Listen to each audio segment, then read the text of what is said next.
Manifesting as the goddess, we receive these gifts as a sacred offering, celebrating our interconnectedness with all of life. May they nourish us and strengthen us, that we may be capable of bringing benefit to all we touch. As the last veil falls away, we reveal the mind's radiance as the goddess Tara. By this sincere practice, we remove obstacles and satisfy all needs. So mote it be.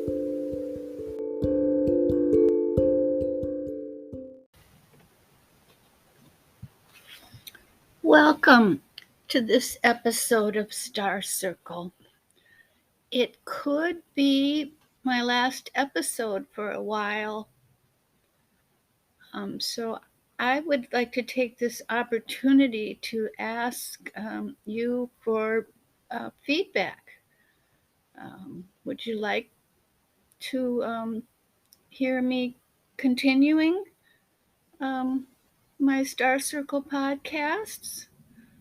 If so, are there some subjects or topics you'd like me to include in the future? And another question I have for you is, do you think I'm just wasting my time until I can invest into a decent microphone? So yeah, I would look forward to any of your comments. So we just have had this Mars in Scorpio eclipse period, and it's going to last until March. And this is a time of death and rebirth. And boy, big changes in my world. One day I was just perfectly content, spending the rest of my life semi-retired in Costa Rica. And then literally within 24 hours, I'm on the way to Hawaii to occupy my own senior housing condo, and I have a place to stay and a job until that all works out sometime within the next year, hopefully. Where I'll be living, I will be a caretaker to a lovely quadriplegic woman, and that's the reason I'm not sure about my podcast continuing, or maybe until I get in my own place, just because I'm not sure what her internet connection is. And, there's quiet hours, and anyway, I can't be disturbing her. I just wanted to share, wow, how that all felt. I have been nonstop sobbing about leaving Costa Rica and all that I love there. And I had 4 different going away dinner parties with friends taking me out and telling me how much they love me and they're going to miss me. And well, thank goodness for our technological age where we can have video calls with our friends all over the world.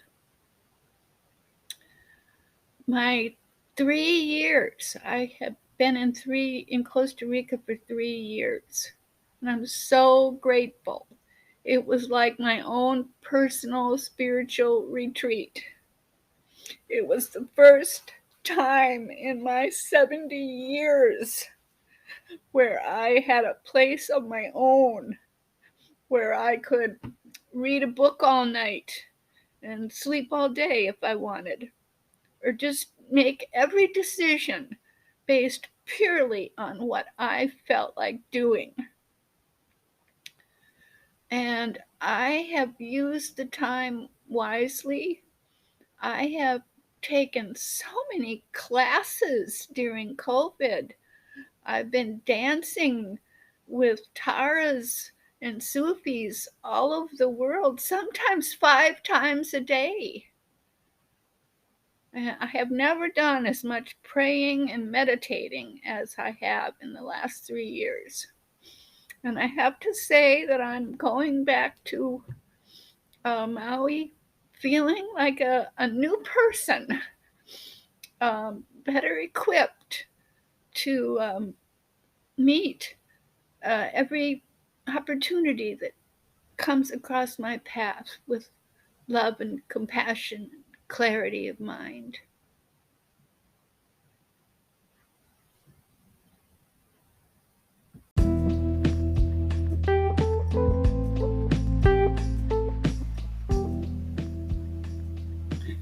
If you are able to support my podcast, it would be greatly appreciated. Anchor has a system where you may do a recurring donation of 99 cents, $4.99, or $10 or $9.99. And of course, you could discontinue at any time.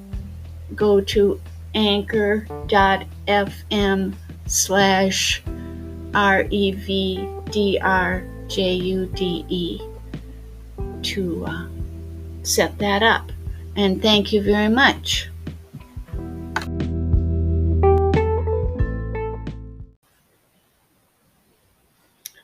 This is an email I got and that I would like to share with you because I found it informative and encouraging during this time. Hola, underworld visitors. Yes, we have all been abducted by Pluto into the underworld, just like Persephone. Do you remember the myth? The law is that no one returns from Pluto's underworld of death, especially after partaking in its fruits. So, as fast as he could, he gave Persephone the pomegranate to eat. She ate 6 seeds, and as a result was destined to spend 6 months of every year down in the underworld for all eternity. Her mother Demeter, the goddess of nature, mourned her daughter's loss. Thus from then on the frost and cold of winter last for 6 months, while she grieves before 6 months of summer returns.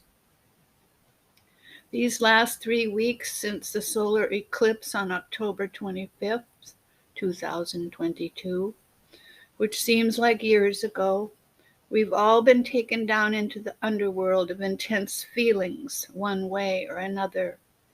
The lesson is not to overeat the fruit while there. Careful. Life will have its ups and downs, days and nights, rain and shine.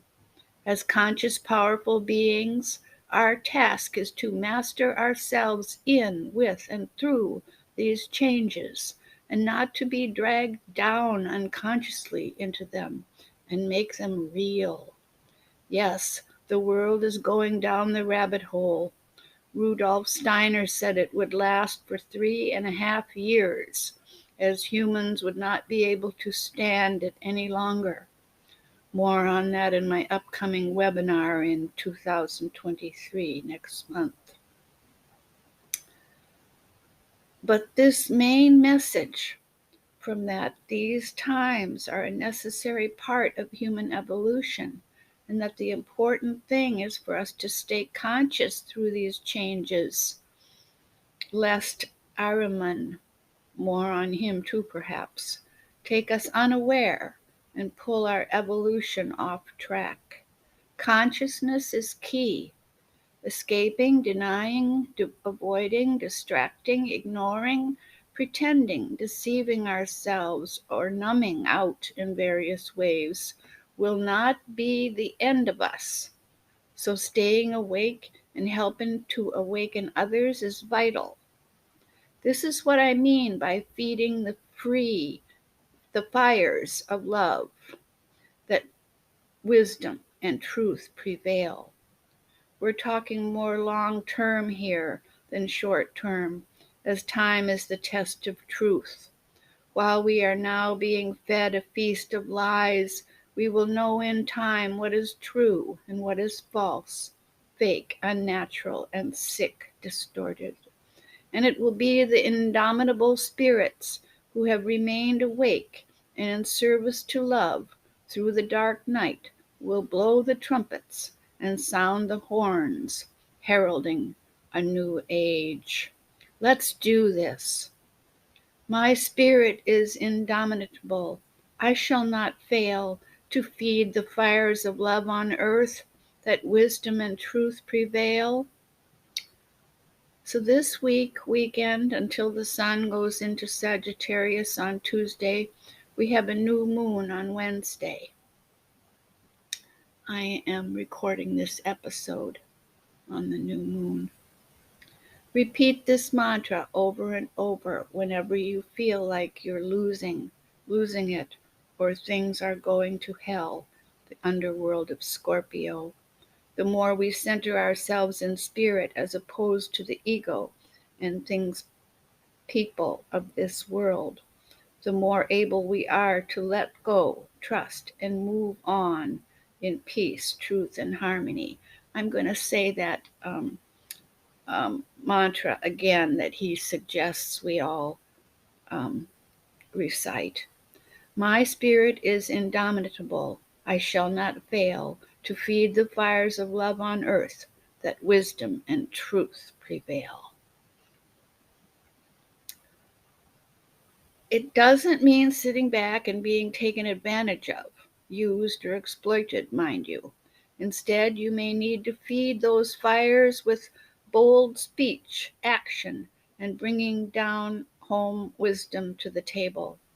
Sometimes it's not about losing and letting go as much as it is about leaving and saying goodbye. Both are losses and should be felt and grieved and thanked. It's always better to thank someone for the good times rather than blast them for the perhaps long list of bad times. Just know to follow your guidance sooner next time, so things finish in a timely manner rather than drag on and pull everyone down the rabbit hole. Remember to live and let die. So much love. Kaypacha.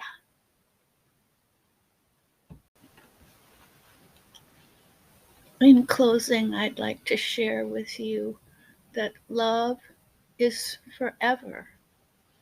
Even after divorce or death, the love we have shared lives on. One of our dances of universal peace is based on this Rumi poem. Sun is wine, moon is cup, pour the sun into the moon. Love's wine is endless, keep on pouring it forever. Sun is wine, moon is cup, pour the sun into the moon. Love's wine is endless, keep on pouring it forever. Love's wine is endless, keep on pouring it forever.